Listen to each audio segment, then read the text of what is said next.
नमस्कार विद्यार्थी मित्रांनो, ओएसिस करिअर पॉईंटच्या यूट्यूब चॅनलमध्ये आपलं स्वागत आहे। या व्हिडिओमध्ये आपण पाहणार आहोत 15 जून 2025 रोजी GMH सेट परीक्षा होणार आहे। या परीक्षेसाठी राहिलेल्या शेवटच्या 20 दिवसामध्ये नेमका स्टडी कसा करायचा आहे, कोणते महत्त्वाचे टॉपिक वाचायचे आहेत, रिव्हिजन कोणत्या टॉपिकला द्यायचे आहे, त्याचबरोबर पुस्तके, टेस्ट सिरीज आणि स्टडी मटेरियल या संदर्भाने आपण सविस्तर चर्चा करणार आहोत। परंतु तत्पूर्वी आपण नेमकं आपल्याला माहीत असावं की आपल्या सेट परीक्षेचं स्वरूप कसं आहे। तर आपल्या सर्वांना पाठ आहे की 300 गुणांचा हा पेपर असतो, ज्यामध्ये 2 पेपर असतात आपल्या सेट परीक्षेचे। पहिला जो पेपर असतो हा 100 गुणांसाठी असतो, ज्यामध्ये 50 प्रश्न विचारतात। पहिला जो पेपर आहे तो सर्वांना आहे, तुम्ही कोणत्याही विषयात सेट देऊ देत, तुम्हाला सर्वांना एकच असतो आणि अनिवार्य असतो। दुसरा जो पेपर असतो हा 100 प्रश्नाचा असतो, म्हणजे तुम्हाला ज्या विषयामध्ये तुमचं PG असतं, पदव्युत्तर पदवी असतं, त्या विषयाच्या संदर्भाने असतो। 100 प्रश्नासाठी असतो, अर्थात तो 200 गुणांसाठी तुम्हाला विचारलेला असतो। परीक्षेचं माध्यम इंग्रजी आणि मराठी असतं। परीक्षा पद्धती ऑफलाईन पद्धतीप्रमाणे होते आणि निगेटिव्ह मार्किंग नसते, त्यामुळे पूर्णच्या पूर्ण तुम्ही प्रश्न सोडवू शकतात। चुकीच्या उत्तराला तुमचे गुण कमी केले जात नाहीत। हे झालं परीक्षेचं स्वरूप। आता पेपर पहिला जो असतो, जो सर्वांना कंपल्सरी असतो, ठीक आहे, आणि सर्वांना एकच असतो। या पेपर क्रमांक 1 मध्ये जर आपण जास्तीत जास्त मार्क घेऊ शकलो तर निश्चितपणे आपल्याला आपल्या विषयामध्ये, म्हणजे तुमचा जो दुसरा पेपर आहे तुमच्या PGच्या विषयाच्या संदर्भाने, तुम्ही त्या विषयामध्ये ॲज अन ॲव्हरेज जरी मार्क घेतले तरीही तुमचा रिझल्ट येऊन जातो। तुम्ही कट ऑफसाठी मागील 5 वर्षाच्या कट ऑफचा व्हिडिओ बनवला आहे, तो तुम्ही बघून घेऊ शकता की कोणत्या विषयाचा रिझल्ट कसा येतो। म्हणून पहिल्या पेपरवर जर आपण फोकस करतोय, पहिल्या पेपरमध्ये एकूण 10 प्रकरणं आहेत। पहिलं प्रकरण आहे टीचिंग ॲप्टिट्यूड 10 गुणांसाठी, रिसर्च ॲप्टिट्यूड 10 गुणांसाठी, कॉम्प्रिहेन्शन म्हणजे उतारा विचारला जातो 10 गुणांसाठी, कम्युनिकेशन 10 गुणांसाठी, मॅथमॅटिक्स 10 गुणांसाठी, रिझनिंग 10 गुणांसाठी, डाटा इंटरप्रिटेशन 10 गुणांसाठी, ICT 10 गुण, एन्व्हायरमेंट 10 गुण आणि हायर एज्युकेशन सिस्टीम 10 गुण, ठीक आहे। असा 100 गुणांचा पहिला पेपर असतो। यामध्ये जर तुम्ही जास्तीत जास्त अभ्यास केला तर निश्चितपणे, म्हणजे तुम्ही जर 35 पर्यंत जर प्रश्न बरोबर आणले, म्हणजे 70+ जर तुम्ही यामध्ये मार्क घेतायत, आणि खूप सारे विद्यार्थी 70+ पहिल्या पेपरला जातात। तुम्ही जर ज्या विद्यार्थ्यांचे सेटचे रिझल्ट आले त्यांना जर भेटलात तर निश्चितपणे ते विद्यार्थी 68, 70, 72 असे मार्क्स घेतलेले आहेत त्यांनी, आणि त्यांच्या विषयामध्ये ॲज अन ॲव्हरेज 50% जरी पडले दुसऱ्या पेपरमध्ये तरीही तुमचा सेटचा रिझल्ट येणं शक्य असतं। 1-2 विषयाचा जर अपवाद सोडला आपण तर तेच विषय हाय जातात, मात्र ॲज अन ॲव्हरेज 90% जे विषय येत आहे ते विषय मात्र या पद्धतीप्रमाणे त्यांचा रिझल्ट येतो।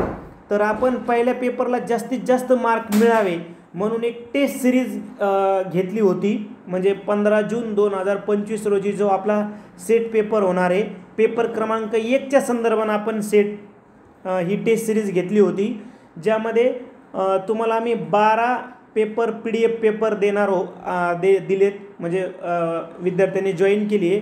पण जर तुम्ही अजून जॉईन केली नसेल आणि तुमच्याकडे 20 दिवसही असतील तरीही तुम्ही पेपर घेऊ शकता, कारण यामध्ये आम्ही 12+4 आता वाढवलेले आहेत आपण, म्हणजे एकूण 16 पेपर तुम्हाला देणार आहोत। हा जो टाइम टेबल आहे हा म्हणजे अगोदर जॉईन केलेल्या विद्यार्थ्यांसाठी होता। आता जर तुम्हाला जॉईन करायचे तर डायरेक्ट तुम्हाला 16 PDF पेपर मिळतील, 16 PDF पेपर, त्यानंतर 16 आन्सर की लगेच मिळेल आन्सर की, आणि 16 विश्लेषणाचे व्हिडिओ, म्हणजे प्रत्येक प्रश्नाचं विश्लेषण त्या 16 व्हिडिओद्वारे 16 पेपरचा आम्ही करण्याचा प्रयत्न केलेला आहे। कसं जॉईन करू शकता तुम्ही?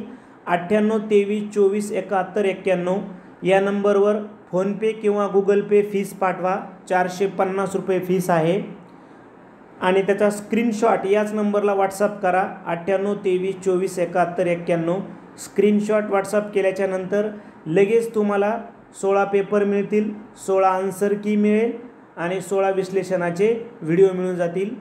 पे करताना तुम्हाला गुगल पे किंवा फोनपे नाव येईल, ओएसिस करिअर पॉईंट किंवा गणेश विश्वनाथ गुजर। पाठवल्याच्या नंतर लगेच तुम्हाला 2 मिनिटात सर्वच्या सर्व पेपर मिळून जातील. तुम्ही प्रत्येक दिवशी जरी एक पेपर सोडला तर राहिलेल्या 20 दिवसामध्ये म्हणजे तुम्हाला 16 पेपर अगदी व्यवस्थितपणे सोडवता येईल आणि चांगल्या पद्धतीप्रमाणे तुमचा सराव होणार आहे. आता बघूया आपण की या राहिलेल्या 20 दिवसामध्ये नेमकं आपण काय वाचायचं आहे पहिल्या पेपरच्या संदर्भानं. आता विद्यार्थी म्हणतील की सर मग दुसऱ्या पेपरचं काय. बघा, हीच थीम तुम्ही दुसऱ्या पेपरसाठी वापरा. म्हणजे मागील 5 वर्षाच्या किमान पहिल्या पेपरच्या आणि दुसऱ्या पेपरच्या पहिल्या आणि दुसऱ्या पेपरच्या प्रश्नपत्रिका डाउनलोड करा. वेबसाईटला लिंक आहे, आपल्या टेलिग्राम चॅनल आणि व्हिडिओच्या डिस्क्रिप्शन बॉक्समध्ये लिंक आहे. पहिल्या पेपर जो आहे त्याच्यात डायरेक्ट आपण टेलिग्राम चॅनलला एकूण 13 प्रश्नपत्रिका आम्ही टाकलेल्या आहेत. पेपर क्रमांक 1च्या आणि पेपर क्रमांक 2च्या मात्र तुम्हाला वेबसाईटवरून डाउनलोड कराव्या लागतील. त्या प्रश्नपत्रिका डाउनलोड करा आणि तुम्ही बघून घ्या, एकदा ओव्हरलुक करा त्यांना की कसे प्रश्न तुम्हाला विचारलेले आहेत. मागील 13 प्रश्नपत्रिकेचा आपण अभ्यास केला, त्यावरून मग आपण या टेस्ट सिरीज बनवलेली आहे. मागील 13 वर्षाच्या प्रश्नपत्रिका अभ्यासल्या आणि मग आपण ही टेस्ट सिरीज घेतलेली आहे. आता आपण फायनल बघूया की आपण राहिलेल्या या 20 दिवसामध्ये काय काय करू शकतो. आता जसं पहिलं प्रकरण आहे आपलं पहिल्या पेपरसाठीचं अध्यापन अभियोग्यता. सर्वप्रथम आपल्याला लक्षात घ्यायचं की आपण एक प्राध्यापक आहोत. ठीक आहे, स्वतः तुम्ही प्राध्यापक आहात. या दृष्टिकोनातून या टीचिंग ॲप्टिट्यूडचे प्रश्न तुम्ही सोडवायला पाहिजे. जास्तीत जास्त सकारात्मक उत्तरं देण्याचा प्रयत्न करा. त्यामध्ये काय काय करसाल तुम्ही, अध्ययन अध्यापन या संकल्पना क्लिअर करा. ठीक आहे, तुमचं बी एड झालेलं असेल तर बहुतांश तुमचा अभ्यास आहे. मात्र बी एड डी एड झालेलं नसेल तर त्या पद्धतीप्रमाणे तुम्हाला स्टडी करावा लागणार आहे. त्याचबरोबर पहिल्या प्रकरणामध्ये अध्ययन अध्यापन पद्धतीवर एक प्रश्न विचारतात. तुम्ही एक आदर्श प्राध्यापकाची वैशिष्ट्ये काय आहेत ते बघून घ्या. बी एडला तुम्ही शिक्षकाची वैशिष्ट्ये अभ्यासली आहेत, त्याला अनुषंगून एखादा प्रश्न विचारतात आणि मूल्यमापनावर तुम्हाला प्रश्न विचारतात. तुम्ही मागच्या 13 वर्षाच्या प्रश्नपत्रिका बघा, अध्ययन अध्यापन संकल्पनेवर एक प्रश्न असतो किंवा अध्यापन पद्धतीवर एक प्रश्न असतो, प्राध्यापक आणि शिक्षकाच्या संदर्भाने एक प्रश्न असतो आणि मूल्यमापनाच्या संदर्भाने एक प्रश्न असतो. ठीक आहे, हे तुम्हाला किमान एवढे प्रकरण तरी वाचून जायचे आहेत पहिल्या प्रकरणाच्या संदर्भानं. दुसरं प्रकरण आहे संशोधन अभियोग्यता, ज्याला आपण रिसर्च ॲप्टिट्यूड असं म्हणतो. मग तुम्ही काय काय अभ्यासाचं याच्यामध्ये, संशोधनाचे प्रकार, वैशिष्ट्य, संशोधन पद्धती, संशोधनाच्या पायऱ्या, संशोधन आराखडा या संदर्भानं आपल्याला त्यांनी प्रश्न विचारले असतात. त्यात परिकल्पना म्हणजे काय, संशोधनाची तंत्रे, संशोधनाची साधने, संशोधन आराखडा, संशोधनाची नैतिकता. बघा तुम्ही स्वतः प्रश्नपत्रिका अनलाइज करा. पेपर क्रमांक 1च्या या टॉपिकवर त्यांनी आपल्याला प्रश्न विचारलेले आहेत. म्हणून आपण बी काय करायचं, तुम्हाला एवढे जे टॉपिक दिलेत त्यावरच तुम्ही अभ्यास करून जायचा आहे. त्यानंतर आकलनावर आधारित म्हणजे तुम्हाला एक उतारा दिला जातो. आता उतारा सोडवताना सर्वप्रथम काय करा, फक्त प्रश्नाचे टायटल वाचून घ्या, पर्याय नका. ते उतार्यावर जे 5 प्रश्न विचारतात ना त्याचे टायटल वाचून घ्या. म्हणजे काय होईल, तुम्ही जर फक्त प्रश्नाच्या लाईन वाचल्या आणि ज्यावेळेस तुम्ही आता उतारा उचलायला लागता त्यावेळेस तुम्हाला कळेल की अरे ह्या प्रश्नामधला हा शब्द उतार्यामध्ये इथे आला आहे, म्हणजे तुम्ही त्याला अंडरलाईन करू शकता. या पद्धतीनं तुम्ही उतारा सोडू शकता. नंतरचं एक प्रकरण आहे कम्युनिकेशन. आता कम्युनिकेशन अत्यंत सोपं प्रकरण आहे. 5 पैकी 5 प्रश्न तुम्ही बरोबर आणू शकता. म्हणजे या प्रकरणावर तुम्ही 10 गुण घेऊ शकता, कारण ठरलेलं आहे त्यांची. संदेशवहन प्रक्रिया म्हणजे संप्रेषण प्रक्रियेवर आधारित एक प्रश्न विचारतात, वैशिष्ट्यावर प्रश्न विचारतात, त्यांच्या प्रकारावर हमखास प्रश्न विचारला असतो, वर्ग संप्रेषण आणि अडथळे यावर त्यांनी प्रश्न विचारलेला असतो. ही प्रकरणं महत्त्वाची त्याच्यामधली. आपण प्रत्येक प्रकरणावर स्वतंत्र व्हिडिओ बनवलेला आहे. तुम्ही प्लेलिस्टमध्ये जाऊन हे सर्व व्हिडिओ या प्रकरणावरले बघून घेऊ शकता. शिक्षक विद्यार्थी आंतरक्रिया या संदर्भाने एखादा प्रश्न, समूह संप्रेषण आणि संप्रेषणाचे प्रकार. संप्रेषणाच्या प्रकारावर तर 2 प्रश्न तुम्हाला कधी कधी त्यांनी विचारलेले आहेत. त्यानंतर गणितीय तार्किकता आणि अभियोग्यता. यामध्ये गणितामध्ये आपल्याला माहिती आहे, आपल्याला बेसिक तरी नॉलेज पाहिजे. म्हणजे मूलभूत गणितीय क्रिया, अपूर्णांक, सरासरी, शेकडेवारी, काळकाम वेग, नफा तोटा, व्याज, सूट.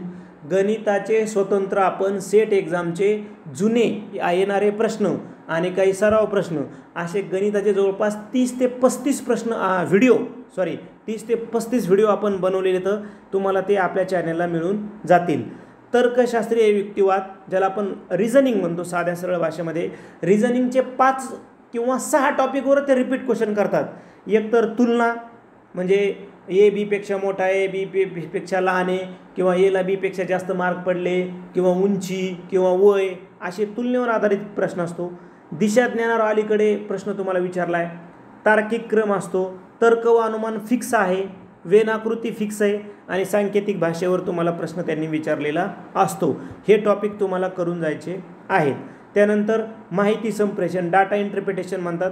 तुम्हाला एकतर टेबल दिलेला असतो, वर्तुळालेख दिलेला असतो, स्तंभालेख दिलेला असतो, यामध्ये तुम्हाला माहिती दिलेली असते आणि त्या माहितीचं विश्लेषण करून तुम्हाला ते प्रश्न 5 सोडवायचे असतात. आता बघा, हे प्रश्न सोडवण्यासाठी तुम्हाला मूलभूत प्रक्रिया माहीत पाहिजेत, टक्केवारी काढता आली पाहिजे, सरासरी, गुणोत्तर व प्रमाण काढता आलं पाहिजे. याचे देखील तुम्हाला जवळपास 30 व्हिडिओ उपलब्ध आहेत डाटा इंटरप्रिटेशनचे, ते सुद्धा तुम्ही आपल्या चॅनलवर जाऊन बघू शकता. माहिती व संदेशवहन तंत्रज्ञान ICT, याच्यामध्ये internet, email, social media, website, नवीन ॲप्स या संदर्भानं त्यांनी प्रश्न विचारलेले असतात. म्हणजे आपल्याला तेवढे टॉपिक करून जावे लागतील. नंतर नवं प्रकरण आहे एन्व्हायरमेंटच्या संदर्भानं, पर्यावरण परिषदेवर प्रश्न विचारतात. प्रदूषणाची कारणे, प्रदूषणाचे प्रकार, परिणाम, संवर्धनाच्या उपाययोजना या संदर्भानं ते प्रश्न हायलाईट करतात. किमान एवढी पर्यावरणाच्या पुस्तकातली प्रकरणं वाचून जाणं आपण अपेक्षित आहेत. त्यानंतर उच्च शिक्षण प्रणाली, उच्च शिक्षण प्रणालीमध्ये प्राचीन भारतातील शिक्षण, त्यामध्ये त्यांचं ठरलेलं असतं. एकतर वैदिक परंपरेवर एक प्रश्न विचारतात, किंवा बौद्ध शिक्षण पद्धतीवर तुम्हाला प्रश्न विचारलेला असतो, किंवा थोडंसं मध्ययुगामध्ये मुघल काळाच्या संदर्भानं एखादा प्रश्न विचारतात, किंवा ब्रिटिशकालीन शिक्षणाच्या संदर्भानं तुम्हाला एक प्रश्न विचारलेला असतो.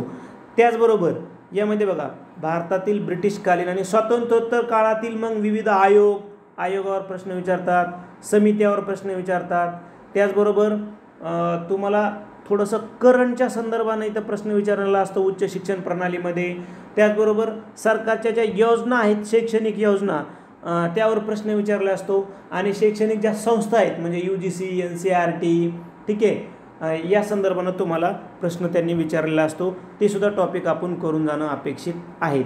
पहिल्या पेपरच्या संदर्भानं तुम्ही के सागर पब्लिकेशनचं बुक यूज करू शकता, डॉक्टर शशिकांत अन्नदाते सरांचं, किंवा विद्याभारती प्रकाशनचंही बुक आहे. ज्यांना इंग्रजी पाहिजे त्यांनी पियर्सन पब्लिकेशनचं बुक यूज करू शकता, जे इंग्रजी आणि हिंदीमध्ये उपलब्ध आहे आणि नेट परीक्षेसाठी तुम्हाला ते उपयुक्त ठरणार आहे. ठीक आहे. आता विद्यार्थ्यांचा प्रश्न नेहमी असतो, कारण आपण प्रत्येक विद्यार्थ्याचा सेकंड पेपर वेगळा असल्यामुळं आपण प्रत्येक विषयाचे टॉपिक काढू शकत नाहीत आणि आपण तेवढे तज्ज्ञही नाहीत. म्हणून एक जो आपण कन्सेप्ट पहिल्या पेपरला वाचला, मी तुम्हाला परत रिपीट करतो की तुम्ही ही जी थीम आपण पहिल्या पेपरसाठी यूज करतो, तीच थीम तुम्ही स्वतः दुसऱ्या पेपरसाठी करा. मागील 5 वर्षाच्या प्रश्नपत्रिका वेबसाईटवरून डाउनलोड करा. तुम्हाला काहीच नाही, तिथं फक्त गुगलमध्ये जाऊन सेट एक्झाम पुणे असं टाकायचं आहे. वेबसाईटवर तुम्ही ओल्ड क्वेश्चन पेपर टाका आणि पेपर 2च्या प्रश्नपत्रिका आणि आन्सर की डाउनलोड करा. तिथं सगळं तुम्हाला अगदी सुटसुटीत दिलेलं आहे. आणि डाउनलोड करून मग तुम्ही फक्त ओव्हरलुक करा मागील 5 वर्षाच्या तुमच्या दुसऱ्या पेपरच्या प्रश्नपत्रिका. तुम्हाला कळून जाईल की कोणते टॉपिक महत्त्वाचे आहेत. आपण मी तुम्हाला फक्त 5 वर्ष सांगू राहिलो, आपण मागील 13 वर्षाच्या प्रश्नपत्रिका अनालाइज केलेल्या आहेत. 2011 ते 2024 म्हणजे मागची सुद्धा आपण प्रश्नपत्रिका अनालाइज केली. या 13 वर्षाच्या प्रश्नपत्रिका अगोदर अनालाइज केल्या. प्रत्येक प्रश्नपत्रिका यूट्यूबला आपण सोडून दाखवली, त्याचं विश्लेषण केलं आणि मग आपण ही टेस्ट सिरीज घेत आहोत. लक्षात घ्या. ठीक आहे. सुरुवातीला मेमध्येच एक्झाम होती म्हणून आपण 12 PDF पेपर घ्यायचे ठरवले होते, परंतु टाईम टेबल अगोदरच दिल्यामुळं नंतर असं कळलं की एक्झाम ही आपली 15 जूनला होणार आहे. ठीक आहे. म्हणून आपण +12+4 असे एकूण 16 पेपर घेत आहोत. या पद्धतीनं आपण 12 पेपर घेतले होते, त्याच्यामध्ये +4 असे 16 पेपर घेत आहोत. तुम्हाला हे 16 पेपर अगदी दर्जाचे आहेत, क्वालिटीचे आहेत. तुम्ही एक पेपर आपल्या टेलिग्राम चॅनल आणि व्हॉट्सअप चॅनलला बघू शकता. हे 16 पेपर तुम्ही येणाऱ्या पुढच्या 16 दिवसामध्ये एक पेपर जरी सोडवला तरी तुमच्या पहिल्या पेपरला चांगला तुमचं रिव्हिजन निश्चितपणे होणार आहे. तुम्ही ही टेस्ट सिरीज 9823247191 या नंबरवर फी जी आहे पे करून, म्हणजे किती फीस आहे या 16 पेपरची, 450 रुपये ही फीस पे करून तुम्ही ही टी सिरीज जॉईन करू शकता. तुम्हाला हे एकदा सर्वच पेपर मिळतील, म्हणजे 16ची 16 पेपर PDF स्वरूपामध्ये व्हॉट्सअपला, त्याच्या आन्सर कीज आणि विश्लेषणाच्या व्हिडिओच्या लिंक, नाव येईल ओएसिस करिअर पॉईंट किंवा गणेश विश्वनाथ गुजर. पे केल्याच्यानंतर त्याचा स्क्रीनशॉट याच नंबरला व्हॉट्सअप करा. 2 मिनटामध्ये तुम्हाला पूर्णच्या पेपर मिळून जातील. आमचे काही सोशल मीडिया प्लॅटफॉर्म आहे, YouTube, Telegram, WhatsApp channel, Facebook page, Insta page, त्यांना देखील फॉलो करा. सेट परीक्षा असेल, TET असेल, त्याचबरोबर TIT परीक्षा असेल, या संदर्भानं आम्ही माहिती या सोशल मीडियावरून प्रोव्हाइड करत असतो. मला वाटतं निश्चितपणे हा व्हिडिओ जे तुम्ही सेटची परीक्षा तयारी करतात त्यांना उपयुक्त ठरेल. आपल्या मित्रांना देखील पाठवा व ओएसिस करिअर पॉईंटचं यूट्यूब चॅनल सबस्क्राईब करा. धन्यवाद.